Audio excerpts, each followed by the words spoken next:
Doston aka. Bo'ling, Doston aka ketib qoldi. Doston aka to'xtab turing. Assalomu alaykum. Alaykum assalom. Nima ish qilasiz? Mashinangiz zo'r ekan.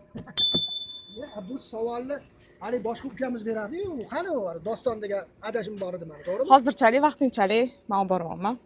Shu bo'lsam maylimi? Mayli, rahmat. Endi ketyotgandim men. Ko'rib qoldim, ichkarida o'tiruvdik. Assalomu alaykum. Siz charchagamsizmi? Rahmat. Siz bu yoqda o'tiruvmidingiz yo boshqa Men odamdingiz? ayollar kelishini bilmasdim. Ha. Birinchi marta kelishim, birinchi marta eshitishim. Ha, rahmat. Salomat bo'ling. Qani, yaxshi o'tirdinglarmi? Kamchilik yo'qmi? Yo'q, kamchilik yo'q. Menimcha soatlari bor-a, bu Ha, shu shom paytigacha ayollar kelib bemalol ulfatlari bilan. Endi hozir ayollarimiz ham gap o'ynaydigan bo'lib ketishgan-ku ko'p. Shom paytigacha bemalol kelishligi mumkin. Bilmaydiganlar bor-da, o'shaning uchun aytib qo'yaylik. Oshlari zo'r ekan. Ya'ni kechki paytga ko'pincha erkaklar ko'p kelganligi uchun bu kechqurungi ayollarga kamroq ruxsat beramiz. Mashinangiz zo'r ekan, nima ish qilasiz demayman. Ha. 3 ta savolim bor. Sizni eng mashhur qilgan film, kino. Ha, mana tepangizda turibdi-yu.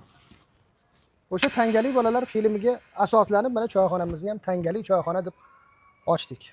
Allohga shukr, mana o'sha mashhur qilgan film yoshligimizda mashhur qilgan bo'lsa, hozirgi kungacha mana oilamizni boqib kelyapti, ko'z tegmasin. Pul baxt olib keladimi? Endi qarang, bundoqda pul baxt olib kelmaydi, puldan baxt so'rab bo'lmaydi.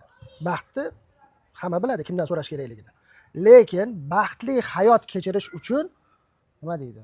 O'rischasiga aytganda sredstva deydi-yu, o'sha pul kerak bo'ladi albatta. Yordam beradi. Yoshlarga maslahatingiz, hozirgi yoshlarga san'at sohasida bo'lsin. Xoh san'at sohasida bo'lsin, xoh boshqa sohada bo'lsin. Avvalambor shu o'zingizlarni ehtiyot qilinglar. Sog' salomat bo'linglar. Ota-onanglar bo'lsa, eng zo'ri ota-onani duosini olish. Mana ota-onamizni duosini olib kam bo'lmayapmiz, Allohga shukr.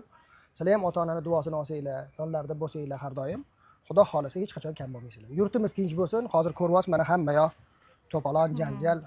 Bizning osmonimiz musaffo, Allohga shukr deymiz shunga. Bu yerda urush bo'layotgan davlatlarga ham Alloh nusrat bersin. Amin. Aytganingizga rahmat kattakon. Xush kelibsiz. Rahmat. Salomat bo'linglar.